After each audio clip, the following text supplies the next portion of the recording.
할렐루야. 아멘. 우생순이라는 영화가 있었습니다. 정확하게는 우리 생애에 가장 아름다운 순간, 이제 그런 말을 줄여서 그렇게 하는 건데요. 우리나라 국가대표 핸드볼 선수단의 이야기입니다. 저는 그 영화를 보기 전에 핸드볼이 어떻게 보면 비인기 종목이지 않습니까? 그래서 그 영화를 만들었던 그 실제 우리 대표 선수들이 경기가 어떻게 됐는지 잘 기억을 못하고 있었습니다. 그리고 영화를 만들었다면 당연히 이겼겠지. 저렇게 어렵게 연습을 하고 훈련을 하고 어려운 여건 속에서 결국은 그 어려움들을 다 극복을 하고 해피엔딩으로 끝나겠지. 그런 생각을 했습니다. 근데 영화의 맨 마지막 부분에 그야말로 승패를 가르는 장면이 나타나는데요. 우리나라 이제 대표 선수가 프리드로우를 던집니다. 7m 드로우를 던지는데 그 골이 골대에 들어갔는지 안 들어갔는지는 안 보여주고요. 우리나라 선수 뒤에 상대편 선수들이 막 기뻐하면서 펄쩍펄쩍 뛰는 걸 보여줘요. 그리고 공을 던지느라고 잠깐 화면 밖으로 나갔다가 다시 화면 안으로 들어온 그 우리 선수 얼굴이 사색이 되어 있는 그런 표정이 이제 아주 인상적이었습니다. 지금도 이제 기억이 나는데요. 결국은 뭡니까? 득점을 못한 것이죠. 결국은 이기지 못했습니다. 결국은 우리가 원하는 메달을 따지 못하고 아무튼 그 경기에서 지게 됐는데요. 그럼에도 불구하고 그 순간이 우리 생애의 가장 아름다운 순간이었다라는 그런 고백을 하는 그런 이제 영화였습니다. 그 영화가 처음 개봉될 때 그 경기에 뛰었던 선수들은 다 울었다 그럽니다. 그 순간이 그들에게는 정말 잊을 수 없는 순간이었고 그 상황을 다시 영화를 통해서 재현을 했을 때 자신이 직접 겪었던 그때의 경험이 떠오르면서 가슴이 뜨거워지고 자기도 모르게 한없이 눈물이 쏟아졌다고 그렇게 얘기를 합니다. 자, 그런데요. 그렇게 도저히 있을 수 없는 실수를 저질렀다고 해서 그래서 그 사람이 경기가 끝나고 감옥에 가야 됐습니까? 그 사람을 이렇게 처형시킵니까? 나라에서? 아니면 그 사람이 밥도 안 먹고 시름시름 앓다가 금방 죽었습니까? 그런 게 아니에요. 실수를 했지만 그때 실수를 잊어버리고 다시 현실로 돌아와서 자기의 역할에 충실하게 각자의 삶을 열심히 살아가는 것이죠. 왜 갑자기 이런 말씀을 드리냐면요. 우리는 늘 실수를 합니다.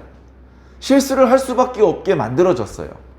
하나님께서 본래 그런 불량품을 만드셨다는 뜻은 아닌데 하나님께서는 온전한 그런 모양으로 우리 인간을 만드셨지만 인간이 범죄하는 순간 말 그대로 고장났습니다.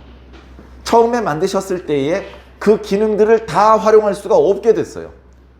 처음에 만들었을 때처럼 오래 사용할 수가 없게 됐어요. 그리고 처음에 만들었을 때는 하지 않았던 실수들을 연발하게 그렇게 되었습니다. 조금 그 실수를 조금 하는 사람들이 있고 조금 더 많이 하는 사람이 있지만 별로 차이가 없습니다. 너나 할 것 없이 우리는 실수투성이들입니다. 실수를 하면 여러분들 마음이 어떻습니까? 기분이 나쁘죠? 아우, 내가 왜 실수를 했지? 아이고, 속상해. 아이고, 억울해. 안타까워. 이런 마음이 들지 않습니까? 자, 그렇게 속상하면 속상해 하다가 그 다음번에 또 실수를 하시겠습니까? 속상하지만 빨리 잊어버리고 다시 정신을 차려서 그 다음 일을 잘해야지. 이렇게 마음을 잡수시겠습니까? 당연히 두 번째 방법이 더 좋을 것 같은데요. 그게 말처럼 잘 안 됩니다. 말처럼 잘 안 됩니다. 아까 전에 실수했던 게 계속 생각이 나고요.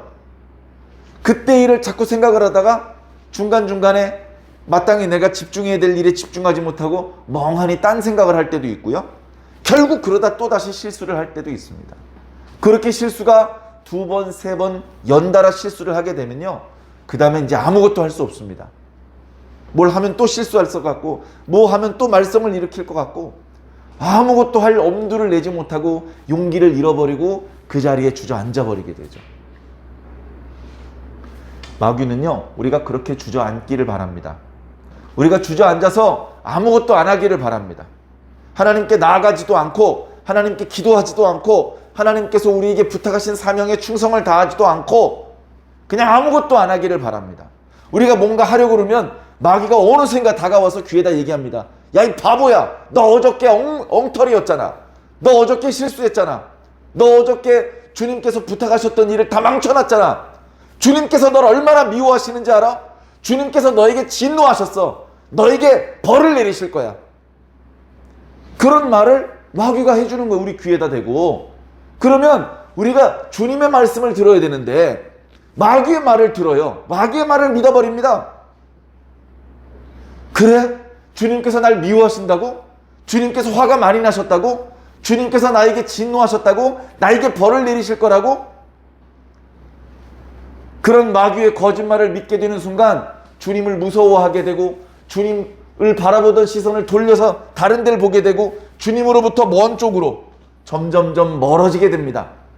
마귀가 하는 일이 바로 그겁니다. 이간질. 우리와 주님이 점점 가까워져서 어디까지가 주님이고 어디까지가 우리인지 알 수 없게 하나가 되어야 되는데, 마귀는 그 사이를 갈라서 하나가 되지 못하게 만듭니다. 주님을 속일 수는 없습니다. 주님을 힘으로 막을 수는 없습니다. 주님은 강하시고 주님은 진리이시기 때문입니다. 그런데 우리는 속일 수 있습니다. 그리고 우리는 막을 수 있습니다. 마귀는 쉬지도 않아요. 잠도 안 잡니다. 마귀의 능력은요, 탁월합니다. 우리 개인의 힘으로 막을 수 없습니다. 그래서 전에 그런 말씀 드렸던 기억이 납니다. 우리는 마귀와 싸우는 상황인데 우리가 할 일은 마귀를 이기는 게 아니야. 마귀하고 주먹을 때리고 마귀가 던지는 주먹을 맞고, 그러다가 기회를 봐서 마귀를 세게 때려 눕히고 마귀를 발로 밟고, 그건 우리가 하는 일이 아니에요. 우리는 그렇게 마귀를 쓰러뜨려서 마귀를 밟을 수 있는 능력이 없습니다. 우리가 할 수 있는 최선은 뭐냐? 앉는 거예요. 압도적으로 이기는 건 불가능해요. 압도적으로 이기신 예수님 뒤에 서서 예수님께서 두 손을 들고 만세를 외치실 때 우리도 같이 만세를 외칠 수는 있어요. 내가 싸워서 이긴 게 아니에요. 예수님이 이기신 거고 나는 예수님 편에 서 있기 때문에 같이 이긴 편이 된 거예요. 그런데 우리 일상에 날마다 우리가 살아가는 상황 속에서는 우리 힘으로 마귀를 이길 수 없어요. 그러면 우리가 할 수 있는 최선은 앉는 거예요. 마귀가 시키는 대로 안 하는 거예요. 마귀가 우리 귀에다 계속 거짓말을 또는 유혹의 말을 막 하지 않습니까? 그걸 마귀를 명해서 그런 말 하지 마! 이렇게 하긴 어려워요. 마귀가 우리 말을 잘 안 듣습니다. 한번 여러분들 밖에 나가서요, 머리 위에 날아다니는 새들 있죠? 내 머리 위로 날아다니지 말라고 한번 해보세요. 말 듣습니까? 야! 너 인마 내 허락도 안 했는데 왜 내 머리 위를 날아다녀? 내 머리 위 날아다니지 마! 말 안 듣습니다. 계속 내 머리 위를 날아다니는 거예요. 마귀가 계속 내 귀에 와서 거짓말을 속삭이는 겁니다. 그거 말릴 수가 없고요. 막을 수가 없어요. 그러나 속지 않을 수 있습니다. 속지 않아야 됩니다. 마귀가 우리 머리 위를 날아다니는 것은 막을 수 없지만 여기다 새 집을 짓는 건 막을 수 있어요. 여기다 새 집을 짓는 건 막을 수 있다고요. 가만히 멍청히 가만히 앉아가지고 아무것도 안 하고 있으면서 마귀가 여기 위에다가 새 집을 지을 때 동안 아무것도 안 하고 있으면서 어쩔 수 없었어요. 마귀의 힘이 세더라고요. 그건 말이 안 되는 겁니다. 얼마든지 자기 머리 위에 새 집을 짓지 못하도록 막을 수 있습니다. 그건 막아야 되는 거예요. 마귀가 하는 일 중에서도 우리가 막을 수 없는 일도 있습니다. 그러나 막을 수 있는 건 막아야 된다는 말씀을 드리는 겁니다. 사랑하는 성도 여러분, 오늘 교회 오실 때에 어땠습니까? 오늘 지금 예배를 드리는데 방해가 될 만한 일은 없었습니까? 예배 드리기 전에 너무 기분이 좋아도요, 예배 드리는데 방해가 됩니다. 예배 드리기 전에 기분 나쁜 일이 있었어요. 그럼 예배 드리는데 방해가 됩니다. 예배를 드릴 때 너무 피곤해, 그 전에. 그러면 예배를 드리는 게 방해가 됩니다. 정신을 집중하시기 바랍니다. 우리가 예배를 집중하고 예배를 통해서 하나님을 만나고 하나님의 말씀을 듣지 못하게 방해하는 것들은 얼마든지 많이 있습니다. 마귀는요, 쓸 수 있는 카드가 많아요. 여러 가지 방법으로 우리를 괴롭힐 수 있고 방해할 수 있어요. 우리가 마귀가 던지는 미끼를 덥석 물잖아요?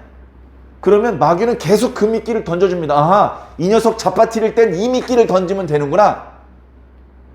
꼼짝없이 그거 던질 때마다 넘어져야 되는 겁니다. 정신을 차리시기 바랍니다. 우리는 마귀가 던져주는 미끼에 우리 시선을 집중하는 것이 아니고 예수님께 시선을 집중해야 돼요. 교회 왔잖아요? 왜 왔어요? 예배를 드리려고 왔어요. 왜 왜 드립니까? 예배를 통해서 하나님을 만나고 하나님의 말씀을 듣기 위해서 예배에 참석한 거예요. 예배에 참석했는데도 말씀을 듣지 못하는 때가 있어요. 분명히 목사님은 열심히 선포를 하고 계신데 분명히 내 고막은 진동이 되어서 뭔가 목사님이 말씀하고 계시는구나 라는 것을 느낄 수는 있는데 지나고 나니까 그날 무슨 말씀 들었는지 하나도 생각이 안 나. 왜 생각이 안 납니까? 마귀가 다 쪼아먹어버려서 그래요. 마귀가. 예수님께서 그런 비유를 들지 않으셨습니까? 길가에 떨어진 씨는 뭐냐? 길가에 우리들의 마음이 길가와 같은 마음이야. 말씀을 던지면 쑥 흡수할 수 있는 준비가 안 돼 있어. 길가야 밟고 또 밟아서 딱딱하게 굳어져 있어. 씨를 던졌는데도 그것을 품어 안지 못하고 튕겨. 씨가 그냥 겉에 얹어져 있어. 그래가지고 뿌리 내려가 열매 맺겠습니까? 그 말씀 믿고 구원받을 수 있겠습니까? 뭘 들었는지 기억도 안 나는데 뭘 믿겠다는 겁니까? 마귀가 와서 마치 새가 그 씨를 쪼아 먹어버리는 것처럼 마귀가 여러분들이 들었던 말씀 생각도 나지 않게 여러분들의 마음과 정신 속에서 완전히 지워버린단 말입니다. 그렇게 잃어버린 아까운 생명의 말씀이 얼마나 많습니까? 그걸 쌀알로 표현하자면 수만 톤입니다. 수만 톤. 얼마나 아깝습니까? 네? 그 말씀을 여러분들을 살리기 위해서 던지느라 낭비하지 않고 저기서 다른 사람을 향해서 던졌더라면 다 회개하고 무릎 꿇고 예수를 구주로 영접했을 텐데 아직도 온전히 예수를 만나지 못하고 아직도 그분을 온전히 깨닫지 못하고 지금 던져주는 말씀도 다 놓치고 있다면 나중에 하나님께 가서 얼마나 부끄러운 일을 당하겠습니까? 사랑하는 성도 여러분, 실수한 일이 있다면 오늘 예배 준비에 내가 조금 부족한 부분이 있었어. 그랬더라도 내가 왜 이렇게 부족했지? 바보같이 자꾸 거기에 생각이 묶여 있느라고 지금 선포되고 있는 말씀을 놓치면 바보 멍청이 마귀만 기분 좋은 일 하는 겁니다.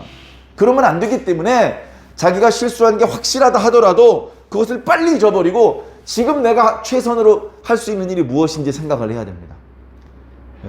내가 여러 가지로 지금 부족해.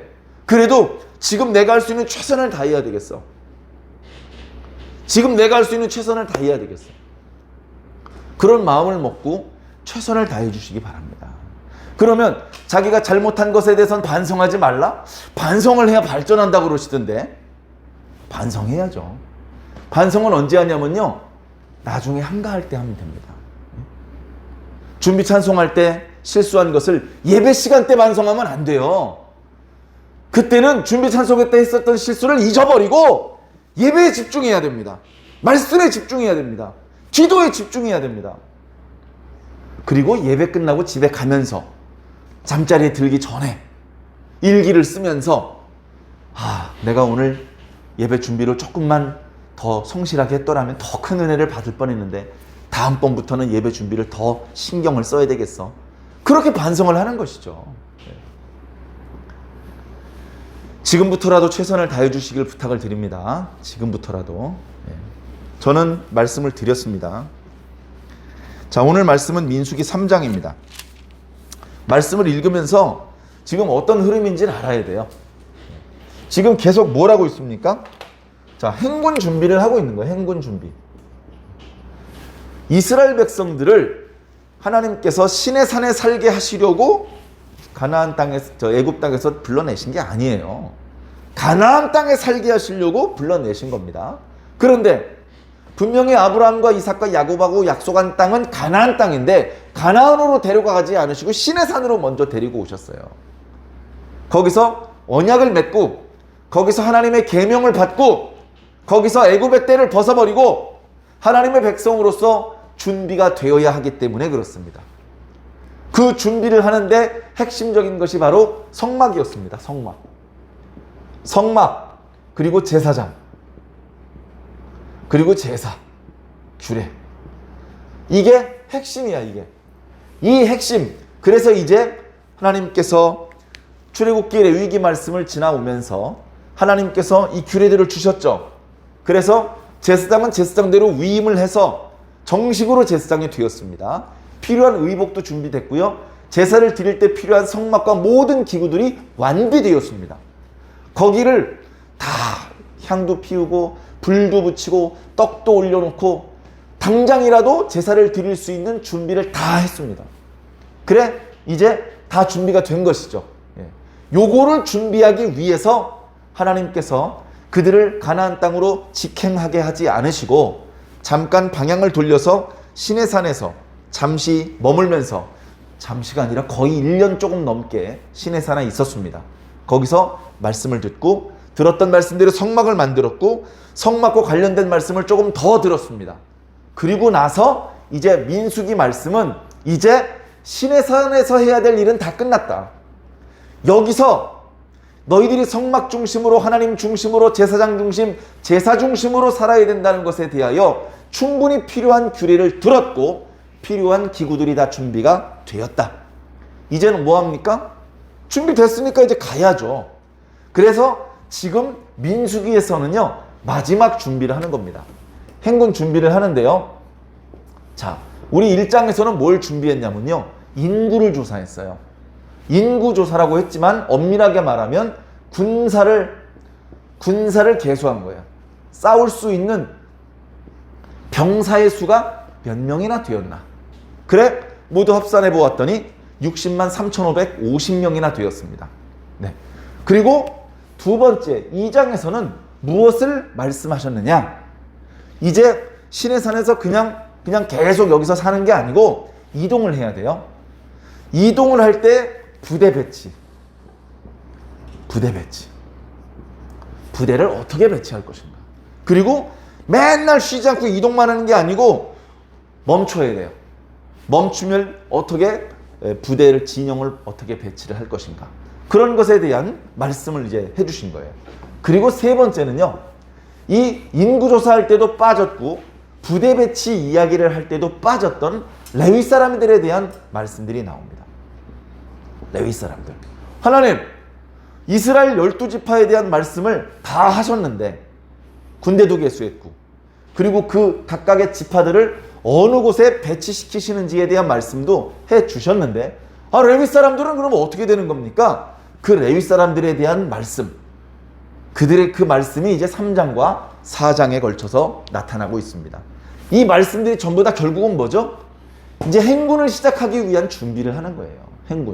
행군을 시작을 하는데 가나안 땅에 들어가야 되는데 중요한 건 뭐냐? 지금까지 1년 넘게 시내산 자락에 있으면서 해오던 것, 다시 말해서 성막을 만들고 성막과 관련된 말씀을 들었던 것, 그걸 까먹으면 안 되잖아요. 그러니까 너희들은 하나님의 백성이고 너희들은 성막 중심으로 살아야 돼 라는 말씀을 들었으니 그 성막 중심이 잘 유지가 돼야 돼. 이게 좀 움직였다고 다 엉클어져 버리고 다시 처음부터 만들어야 되면 이거 뭐 아무것도 아닌 거죠. 그래서 그동안 잘 만들었던 성막의 시스템이 잘 유지되어야 되기 때문에 이것을 유지하기 위해서 제사장 두세 사람이 하는 것이 아니고 레위 사람들, 거의 한 지파에 해당되는 사람들이 전부 다 달라붙어서 제사장들을 도와주고 성막을 지켜주는 것입니다. 그 말씀들이 나타나고 있는데 이제 조금 더 자세하게 지금 현재 민수기 말씀이 이런 흐름으로 진행되고 있다는 것을 잠시 살펴보았고요. 오늘 이제 3장 말씀이 어떤 내용으로 구성되어 있는지 또 살펴보도록 하겠습니다. 이 검은색이 조금 흐린 것 같으니까요. 파란색으로 그림을 한번 그려보겠습니다. 성막 중심입니다. 성막이 가운데 있습니다. 성막이 가운데 있습니다. 편의상 여러분들 이쪽이 북쪽이고요. 남쪽, 동쪽, 서쪽입니다. 예. 이스라엘 땅도요. 우리나라와 마찬가지로 북반구에 있습니다. 그래서 우리가 가지고 있는 방향 개념하고 아주 비슷해요. 예. 해는요. 동쪽에서 떠서 서쪽으로 집니다. 그리고 주로 남쪽 방향에서 해가 많이 비쳐요. 그래서 이스라엘 사람도 집을 지을 때 거실을 남쪽에다 둡니다. 예. 그 우리랑 똑같으니까 그런 것에 대해서는 오해가 없으시기를 부탁을 드리고요. 자, 이스라엘 백성들이 있을 때는 성막 중심으로 살아야 된다. 그래, 전에 이스라엘 12지파를 말할 때 자, 동쪽이 중요하다고 말씀드렸죠. 동서남북 중에서 영적으로 중요한 위치는 어디냐? 동쪽이 중요합니다. 그래서 하나님께서 사랑하시는 사람, 영적으로 그들의 지위를 높여주고 싶은 사람은 동쪽에도 두었어요. 두 번째는 남쪽. 그리고 서쪽과 북쪽은 다 똑같아. 별 볼 일 없는 방향이야. 굳이 말하자면. 그러니까 이 바깥쪽이 부정한 곳이고 이스라엘 사람들의 진영이 좀 거룩한 곳이고 거기서 레위인들이 사는 곳은 더 거룩한 곳이고 그리고 성막 마당으로 들어오면 더 거룩한 곳, 성소로 들어가면 더 지성소가 가장 거룩한 곳입니다. 그렇게 가장 거룩한 것으로부터 부정한 것까지 여러 가지 스펙트럼이 있어요. 그래, 거룩한 곳으로 가까이 가야 됩니다. 그래, 동쪽이 거룩한 방향이에요. 자, 그래서 동쪽에는 제1대인데 유다 지파가 1대의 대장 지파입니다. 그리고 스불론 지파와 이사갈 지파가 있었고요. 여긴 제2대가 남쪽입니다. 그죠? 제일 중요한 1대를 먼저 동쪽에다 두고 성경에서 설명할 때도 1대부터 설명을 하는 거예요. 그 다음은 2대입니다. 2대 대장 지파는 르우벤 지파입니다. 르우벤 지파. 그리고 이제 그 시므온 지파하고 갓 지파가 같이 세 지파가 이제 남쪽을 담당하게 되었죠. 그 다음에 이제 서쪽은 이제 3대입니다. 3대를 관장하는 대장 지파는 에브라임 지파입니다. 에브라임 지파고 에브라임 지파와 함께 이 성막의 서쪽에 배치가 된 지파는 므낫세 지파하고 베냐민 지파입니다. 자, 그리고 북쪽이 4대죠. 북쪽이 4대 또는 맨 뒤에 있다 그래서 후대라고도 합니다. 후대의 대표 지파는 단 지파고요. 단 지파와 함께 성막의 북쪽에 배치된 지파는요. 아셀 지파하고 납달리 지파죠. 예. 사모님, 제가 이걸 어떻게 다 외웠는지 깜짝 놀라고 있습니다. 몇 번 하면 금방 외워요. 물론 다음 달이 되면 또 잊어버립니다. 자, 이렇게 이제 이스라엘 12지파가 배치가 되었어요. 빠진 게 있다면 레위 사람들이 빠졌어요. 레위 사람들이. 야곱이 12아들이 있잖아요. 그 12아들에서 12지파가 나왔거든요. 11번째 아들인 요셉 지파가 없어요. 그 대신 요셉의 아들이었던 에브라임과 므낫세가 2지파가 됐어. 이스라엘 12지파 중에서 요셉의 아들들이 2지파를 차지했어요. 그러면 또 다른 어떤 아들은 이스라엘 12지파에 자기 자리가 없는 지파가 있는 거야. 그게 바로 레위 지파입니다. 아이고, 레위 지파 불쌍해서 어떻게. 분명히 야곱의 12아들 중에 한 명이었는데 이스라엘의 12지파에는 레위의 이름이 없네. 결코 불쌍하지 않습니다. 하나님께서 이 12지파보다 더 가깝게 성막 가까이에서 성막을 지키고 섬기도록 그렇게 말씀하셨습니다. 말씀을 보니까요. 자, 성막 동쪽부터 여기 성경에 기록된 순서대로 말씀드리지 않고 그냥 여러분들 이해하기 좋게 그렇게 말씀드리겠습니다. 색깔을 좀 바꿔볼까요? 자, 붉은색으로 한번 보겠습니다. 성막의 동쪽, 가장 영적으로 거룩한 곳이라고 그랬죠. 여기엔 누가 있느냐? 모세, 아론, 그리고 아론의 아들이 2명. 원래 아들이 4명이었습니다. 그러나 레위기 10장 말씀을 묵상하면서 우리가 알고 있죠. 하나님께서 원하지 않는 불로 분향을 드리려다가 하나님께로부터 진노의 불이 나와서 그 자리에서 죽임을 당하는 불상사가 있었습니다. 그래서 아론은 본래 아들이 4명이었지만 첫째 아들과 둘째 아들을 그날 잃어버리고 셋째 아들과 넷째 아들만 이제 아론과 함께 제사장의 직분을 감당하고 있는 그런 상황이죠. 이렇게 성막 동쪽에 진을 치도록 그렇게 말씀을 하셨습니다. 그 다음에 남쪽이에요. 그 다음에 남쪽인데 원래 레위는 아들이 셋인데 첫째 아들이 게르손, 둘째가 고핫, 세 번째가 므랄입니다. 그렇게 보면 첫째 아들인 게르손 족속이 성막의 남쪽을 차지할 것 같은데 게르손 족속은 성막의 서쪽을 차지해요. 므랄이 족속은 성막의 북쪽을 차지합니다. 남쪽은 누구냐? 남쪽은 고핫 자손들이 차지합니다. 아니 왜 첫째 아들도 아니고 둘째 아들인 고핫 자손이 가장 중요하다고 하는 동쪽 그 다음 방향인 남쪽을 차지하게 되었을까? 하나님께서 그렇게 정한 걸 어떡합니까? 인구수도 마찬가지. 인구수도 므랄이 족속은요, 자 6,200명 맞죠? 고핫 자손은 8,600명, 게르손 7,500명. 맞아요? 틀려요? 잘 몰라요? 네, 잘 찾아보면 있습니다. 자, 8,600명. 누가 제일 많아? 고핫 자손이 많네. 그리고 족보를 설명할 때도 게르손 자손 중에는 2족속밖에 없어요. 므랄이 족속도 2족속밖에 없어. 고핫 자손은 4족속이 있어요. 훨씬 인구도 많고, 다시 말해 하나님께 사랑받았던 족속입니다. 그리고 바로 모세와 아론도 고핫 자손이에요. 그죠? 레위 밑에 둘째 아들이 고핫이 있었고, 고핫의 첫 번째 아들이 아므람, 아므람의 첫 번째 아들이 아론, 둘째 아들이 모세. 그 고핫 자손을 하나님께서 사랑하셨어요.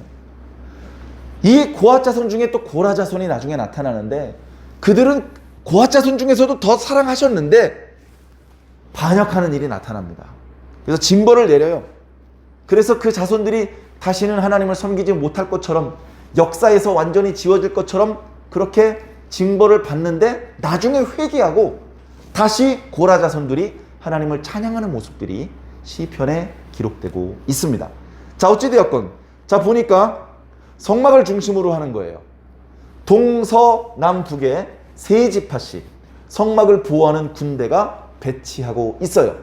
그러면서도 성막을 섬기고 성막의 거룩함을 유지하기 위해서 가까이에서 레위 지파 사람들이 이렇게 성막 주변에 모여서 진을 치고 있어요.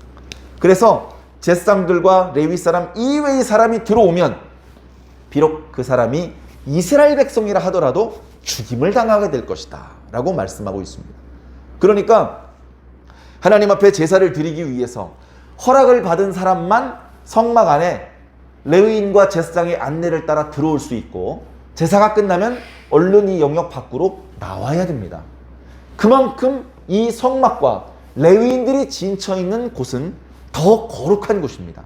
부정한 곳이 들어오지 못하도록 울타리를 쳐놓으신 거예요. 안전 울타리를. 물론 이 바깥쪽에는 더 큰 더러움이 들어오지 못하도록 영적으로 하나님의 백성들로 울타리를 쳐놓은 것이죠.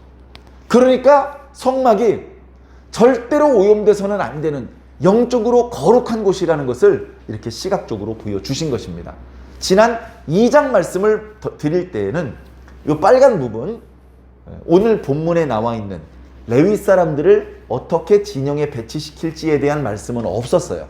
이렇게 1, 2, 3, 4대 각각 12지파를 3지파씩 묶어서 동서남북에 어떻게 배치시키는지에 대한 말씀만 나타났고, 성막 가까이에는 레위 사람들이 이렇게 자리를 하게 될 것이다, 그렇게만 말씀을 하셨는데, 이제 3장과 4장에는 이 레위 사람의 위치, 레위 사람들의 역할에 대해서 말씀해주고 있는 것입니다. 행군을 할 때도 말씀드렸죠. 1대가 먼저 가고 그 다음에 2대, 그 다음에 성막이 갑니다. 그리고 3대가 가고 그리고 4대, 후대가 가는 거죠. 이쪽 방향으로 행군을 할 때. 성막이 중심입니다. 자, 성막은요 이동할 수 있게 처음부터 만들어졌어요. 성막을 이동하는 것에 대해서 한번 제가 설명을 드려보겠습니다. 성막을 이동을 할 때에는 이 레위 사람들의 도움을 받게 되어 있었습니다. 성막을 이동을 할 때, 자, 그래서 먼저 고핫 자손은, 그가 비록 레위의 둘째 아들이었지만 영적으로는 첫째 아들과 같은 취급을 받고 있습니다. 이 고핫 자손들이 성막의 기구들을 담당을 했어요. 성막을 옮겨야 돼. 그래요? 저희는 뭘 옮길까요? 너 어느 족속이야? 고핫 족속인데요. 너희들은 언약궤, 떡상, 순금 등잔대, 번제단, 물두멍, 그리고 그 주변에서 쓰는 모든 기구들을 너희들이 나르도록 해라. 아니, 그 거룩한 것을 다른 레위인은 안 돼. 너희 고핫 자손들을 특별히 사랑하셔서 이렇게 거룩한 성막의 기구들을 운반할 수 있는 그런 기회를 주신 거야. 그래서 성막에 들어가는 대부분의 기구에는요, 어깨에 멜 수 있게끔 그 채가 꿰어져 있었습니다. 처음에 만들 때부터. 그래, 딱 고정해 놓으면 채를 빼는 게 아니고요, 채를 끼운 채로 보관을 하게 되어 있었습니다. 언제든지 번쩍 들어서 레위인들이 메고 불과 구름 기둥이 이동하는 곳을 따라서 이동을 해서 불과 기둥이 멈추는 곳에 거기에 언약궤를 놓고 그 자리에 성막을 얼른 지어야 했습니다. 그래야 뭘 할 수 있습니까? 그래야 성막을 중심으로 각 지파들이 자리를 잡을 수가 있는 것이죠. 네. 자, 성막 안에 들어가는 것은 레위인들에게도 허락이 안 되어 있었습니다. 성막 안에 들어가는 것, 그것은 오로지 제사장만 할 수 있는 것이었습니다. 그러나 예외적으로 성막의 기구들을 옮길 때는 레위 사람들이 들어올 수 있었습니다. 그러나 그 레위 사람들이 성막의 기구들을 구경을 하거나 손으로 만지면 안 됐습니다. 그래서 그 일을 다른 사람한테 맡기지 못하고 그 일을 담당했던 이다말이라고 하는 제사장이 먼저 성소에 들어가서 거기에 있는 것을 다 쌉니다. 다 덮습니다. 그렇게 나를 수 있는 준비가 되면 그러면 레위 사람들을 들어오게 해서 기물들을 하나씩 운반하도록 했던 것입니다. 기구들을 고핫 자손이 다 가져갔습니다. 그 다음엔 누가 나타나야 됩니까? 게르손 자손. 게르손 자손은 주로 휘장과 관련된 것을 맡았습니다. 그래서 성막을 덮고 있는 덮개, 그리고 성막의 그 칸을 맡고 있던 휘장, 그리고 이 성막 울타리에 해당되는 세마포, 그 모든 것들을 둘둘둘 말아서 나중에 이제 나타나겠지만 수레에다 싣습니다. 수레에다 싣고 수레에다 실어서 옮기게 되어 있습니다. 아니, 그럼 고핫 자손들을 위해서는 왜 수레를 안 줍니까? 고핫 자손들이 운반하게 될 기구들은 수레에 싣는 게 아니에요. 하나님께서 사용하시는 이 기구들은 사람이 손으로 반드시 들고 어깨에 메고 이동을 해야만 했습니다. 블레셋 사람들에게 빼앗겼던 언약궤를 다윗이 되찾을 때 그것을 기억하지 못하고 수레에 실었다가 소들이 깜짝 놓아서 뛸 때 그 수레에서 언약궤가 땅바닥으로 떨어질 뻔했을 때 웃살한 사람이 벌쩍 나가서 아이고 이게 떨어지면 안 되지 하면서 언약궤에 손을 대었다가 죽임을 당한 적이 있었습니다. 그것을 보고 다윗이 깜짝 놀라서 두려운 마음에 언약궤를 예루살렘으로 가져오는 것을 3개월 동안 미뤘어요. 그리고서 다시 3개월 후에 언약궤를 가져올 때는 제사장들이 어깨에 매서 가져오게 했습니다. 제사장들이 언약궤를 어깨에 메고 6걸음을 걸었는데 아무 재앙이 쏟아지지 않자 다윗이 너무나 기뻐서 하나님 앞에 제사를 드리고 춤을 추었습니다. 우리가 잘 아는 춤추다가 바지가 벗겨지는 사건이 바로 그때 벌어진 일이었죠. 자, 그렇게 고핫 자손들에게는 따로 수레가 제공되지 않고 그들이 직접 들고 운반을 해야만 했고, 그보다 양이 많고 중량이 무거운 게르손 자손들에게는 수레가 2개, 그것보다 더 무거운 널판, 띠장, 그 다음에 기둥 받침, 그것들을 묶는 여러 가지 끈들을 운반하는 므라리 자손들을 위해서는 더 많은 수레들이 제공이 되었습니다. 그렇게 해서 성막이 이동을 하는 것이죠. 제일 먼저 고핫 자손들이 기구를 빼고 그 다음 게르손 자손들이 천으로 되어 있는 부분들을 둘둘둘 말아서 옮기고, 그러면 그 나머지 기둥 받침 금속으로 되어 있고 또 두꺼운 목재로 되어 있는 널판과 기둥들을 므라리 자손들이 운반을 하도록 그렇게 하나님께서 말씀을 하셨던 것입니다. 이렇게 이스라엘의 시스템이 이렇게 갖춰지는 거예요. 이 시스템이 그대로 이렇게 움직인다 그렇게 생각하시면 될 것 같습니다. 그래서 이제 2장까지에 나타나지 않았던 레위 사람들에 대한 그런 하나님의 구상에 대해서 오늘 말씀에 나타나고 있는데요. 자, 재미있는 건 이런 겁니다. 여기 있는 숫자들을 다 합하면요, 몇인 것 같아요? 8,600, 7,500, 6,200을 합하면 22,300. 맞아요? 22,300이에요. 근데 오늘 본문에는 22,000이라고 그랬어요. 22,000. 레위 사람 중에서 남자만 계수를 해라. 남자만. 태어난 지 1개월이 넘은 남자 숫자를 다 계산을 해라. 그랬더니 22,000명이래요. 근데 고핫 자손, 게르손 자손, 무라리 자손 숫자를 합하면 22,300명이거든요. 그래서 뭔가 좀 이상하다. 어딘가 틀린 부분이 있다. 사람들이 찾았는데요. 여기가 좀 이상합니다. 고핫 자손들이 8,600명이라고 기록되어 있는데 여기가 8,300명일 것이다 라고 대부분의 학자들은 이야기하는데요. 왜냐하면 600을 가리키는 단어하고 300을 가리키는 단어가 쉽게 말하면 철자 하나만 다르고 다 똑같아요. 그래서 여기서 아마 착오가 있었던 것 같다. 그렇게 말씀을 하고 있습니다. 자, 그런데 오늘 중요한 말씀을 하셔요. 오늘 12절에 나타나는 표현이 45절에 한 번 더 나타나는데 그 표현은 무엇이냐? 바로 오늘 주보에 나타나고 있는 말씀의 제목이기도 한데요. 레위인은 내 것이라. 레위 사람은 내 거다 이렇게 말씀하고 있어요. 왜 레위 사람도 분명히 야곱의 12아들 중에서 세 번째 아들, 거기서 이렇게 자손들이 나와서 어떻게 보면 당당하게 레위 지파로 인정을 받아야 될 것 같은 사람들인데 웬일인지 민수기 말씀에 이제 시내산을 떠나 가나안을 향한 행군을 시작하기 위해서 준비를 하고 있을 때, 그래서 군대의 숫자를 계수하라고 말씀하실 때 레위 사람들은 계수를 하지 말라고 하십니다. 네? 병역을 면제시켜 주시는 것이죠. 왜 레위 사람들은 이렇게 특별하게 대우하시지? 그러면서 다른 지파들은 가까이 오지도 못한 성막에 가까이 있게 하시면서 다른 지파는 만져보지도 못하는 성막의 기구들을 만지고 관리하고 지키고 운반하고 그런 역할을 하나님께서 맡겨주셨습니다. 왜 그렇게 하시느냐? 왜? 그 이유에 대한 말씀들이 오늘 말씀에 잠깐 나타나고 있는데요. 그렇게 어렵진 않습니다. 자, 전에 출애굽기 말씀 묵상을 드릴 때도 설명을 드렸던 부분인데요. 다시 한번 간단히 말씀드리겠습니다. 하나님께서 이스라엘 백성들을 애굽에서 건져내실 때에 애굽에 10가지 재앙을 쏟으셨습니다. 10번째 재앙은요, 장자들을 죽이는 재앙이었어요. 좀 더 정확하게 말하자면 첫 번째 태어난 것들을 죽이는 그런 재앙이었습니다. 그것은 사람과 짐승을 가리지 않았습니다. 하나님께서 보내신 죽음의 천사의 눈에는 처음 태어난 것들이 보였습니다. 그들을 죽이는 사명을 가지고 이 땅에 보냄을 받은 것이죠.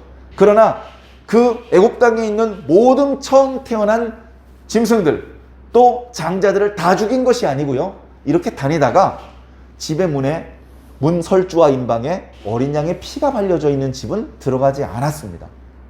그런 것이 없는 집에 들어가서 거기에 살고 있는 사람 중에서 장자, 거기에 살고 있는 짐승 중에서 처음 태어난 것들을 가차없이 다 죽이게 되었죠. 심지어 그 다음번 대통을 이어받을지도 모를 애굽왕 바로의 아들도 그날 밤 죽임을 당하게 됩니다.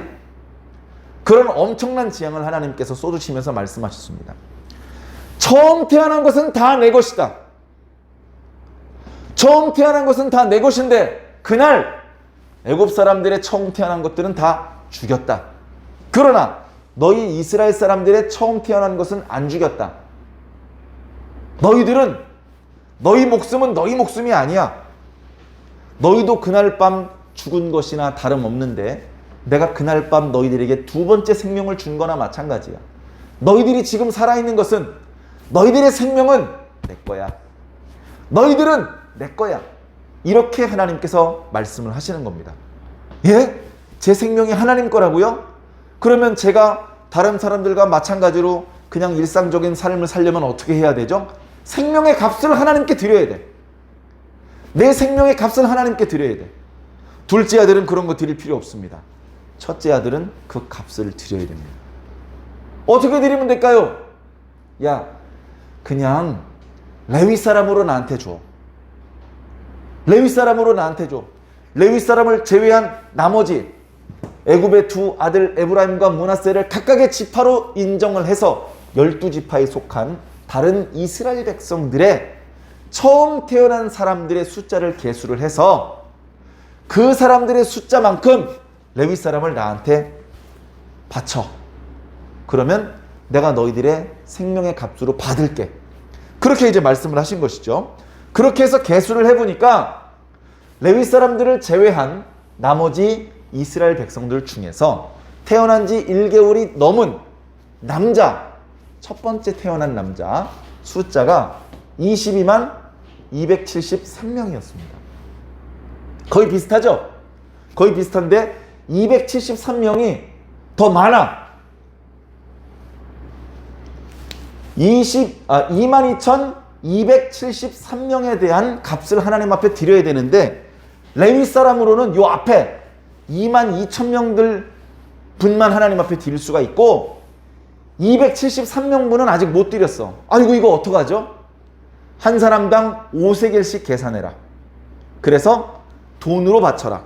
돈으로 바칠 때 모세와 아론의 아들들에게 바쳐라. 모세가 그것을 받아다가 아론에게 전달을 해 주었습니다. 그렇게 함으로 해서 이제 이스라엘 백성들 전체의 생명은 하나님께 바쳐진 것이죠.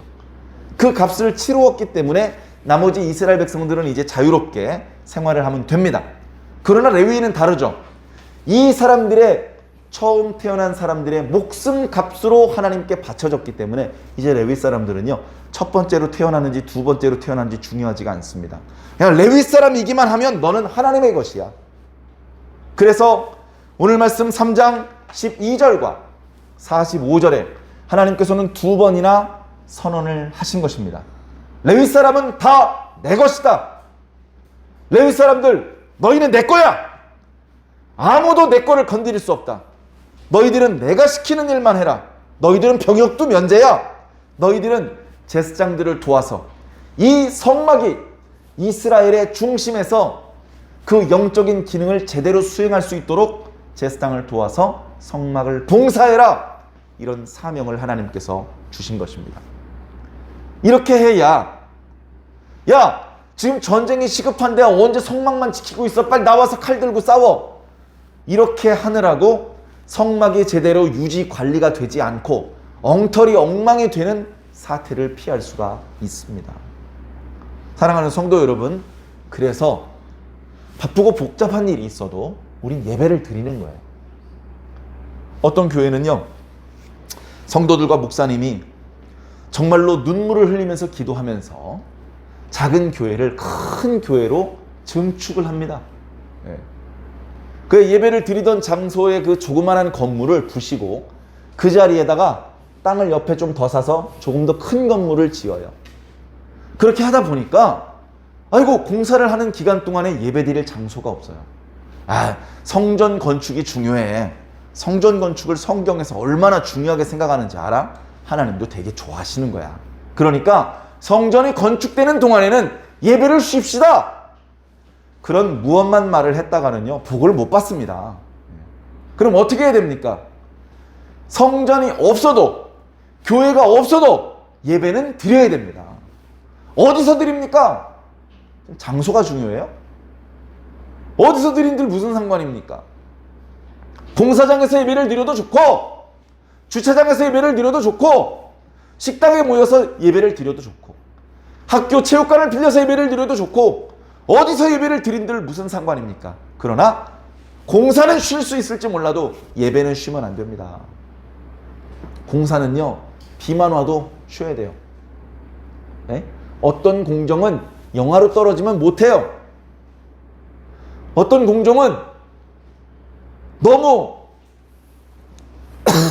건조해서 황사가 불고 이러면 하면 안 되는 공정도 있습니다. 그런 일이 있으면 잠깐 공사가 중단되죠. 무리하게 공사를 진행하는 것보다 잠깐 쉬었다 공사를 하는 게 오히려 빨리 끝날 수도 있고 하자도 없고 건물도 더 든든하게 완공될 수 있기 때문에 그렇게 합니다. 그러나 예배는 그 어떤 이유가 있어도 멈추면 안 돼요. 예배를 왜 멈춰야 됩니까? 전쟁을 치는 일은 있어도 성막의 기능이 중단되는 날이 있으면 안 되는 것이죠. 사랑하는 성도 여러분, 우리가 오늘날 드리고 있는 예배, 우리가 이렇게 예배당으로 꾸미고 있는 이 교회, 이것을 우습게 생각하지 마십시오. 사람은 우습게 생각할지 모르지만 하나님은 우습게 생각하지 않으신단 말입니다. 우리는 이 예배를 우습게 생각하고 제대로 준비도 못하고 시간도 어기고 불성실하게 예배를 드릴 때도 있지만 하나님은 이 예배를 위해서 모든 일을 제쳐놓고 이 자리에 오시는 거예요. 오늘 예배에 참석하게 된 성도들을 만나기 위해서 하나님께서는 준비를 하고 오시는 겁니다. 그런 크신 하나님의 사랑 앞에 우리는 뭡니까? 부끄럽고 죄송하지 않습니까? 그동안 잘못한 부분이 있다 하더라도 거기에 발목 잡히지 말고요. 지금부터라도 최선을 다해 주시기를 꼭 부탁을 드립니다. 네? 여러분, 우리는 하나님의 것입니다. 우리는 하나님의 것이에요. 왜 그런지 아시죠? 여러분, 우리가요, 죄인이에요. 죄인은 죄의 값으로 죽어야 돼요. 피 흘림이 없으면 죄사함이 없다 그러셨어요. 피가 흘린다는 얘기는 죽는다는 뜻이에요. 왜? 피가 생명이 피에 있기 때문에. 그걸 흘려버리면 죽는 겁니다. 우리는 죄인이기 때문에 피를 흘리고 죽어야 돼요. 그런데 안 죽고 이렇게 살아있어요. 그리고 심지어 영원히 죽지 않기를 소망하고 있습니다. 왜요? 뻔뻔하니까? 건방지니까? 아니에요. 예수님께서 대신 피를 흘려주셨단 말이에요. 예수님께서 내가 지불해야 될 값을 예수님께서 대신 지불해 주셨단 말이죠. 우리 예수님 거예요. 넌 내 거야. 널 내 거 만들려고 내가 비싼 값을 치렀어. 넌 이제부터 네 마음대로 살지 말고 내 뜻대로 살아야 돼. 이게 주님의 당연한 권리입니다. 요구입니다. 그걸 우습게 생각하지 마세요. 우리가 주님의 말을 듣지 않고 마음대로 나가버리면 주님께서 우리를 위해서 흘렸던 피를 취소해버리면 어떻게 되겠습니까? 야, 나 널 위해서 피 흘리지 않은 걸로 할게. 죽는 겁니다. 죽는 겁니다. 죽는 거 우습게 생각하지 마세요. 네? 여러분, 죽는 걸 우습게 생각하더라고요. 네? 뭐 죽으면 그만이지 어차피 죽는 거 이런 식으로 말을 하더라고요. 여러분, 죽으면 끝나는 줄 알죠? 죽는다고 끝나는 게 아닙니다. 형벌이 영원해지는 거예요. 영원한 형벌을 받으시겠습니까? 영원한 축복을 받으시겠습니까? 네? 우리 앞에 놓여 있는 것은요, 영원한 거예요. 네? 잠깐 형벌 받는 거 이런 거 없습니다. 영원한 형벌을 받든지 영원한 축복을 받든지 둘 중에 하나밖에 없어요. 어떻게 하시겠습니까? 어리석은 말을 입에 담지 마시고 예수 옷자락 붙잡으시기 바랍니다. 예수 손목 잡으시기 바랍니다. 예수 이름 붙잡고 예수님 음성 붙잡으시기 바랍니다. 우린 예수님의 것이에요. 그러니까 내 맘대로 살면 안 되죠.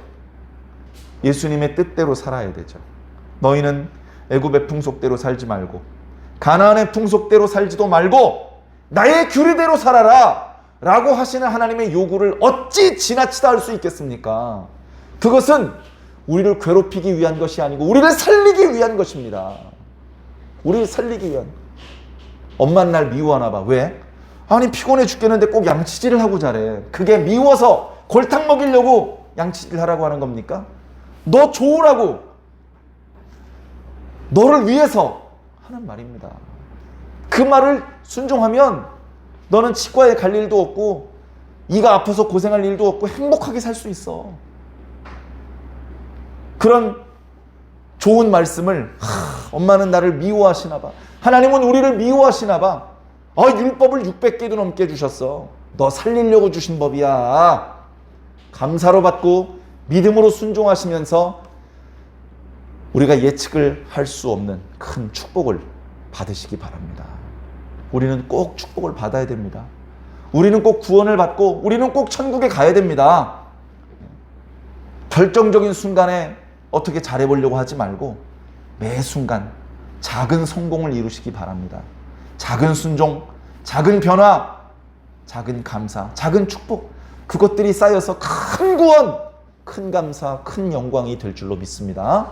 사랑하는 성도 여러분, 하나님의 백성답게 그렇게 살아주십시오. 하나님을 중심으로 하나님과 동행하면서 그렇게 살 때에 우리에게 허락된 가나안이 아름답게 우리에게 다가올 것입니다. 주님과 함께 그 모든 축복을 누리게 되시기를 주님 이름으로 간절히 축원합니다.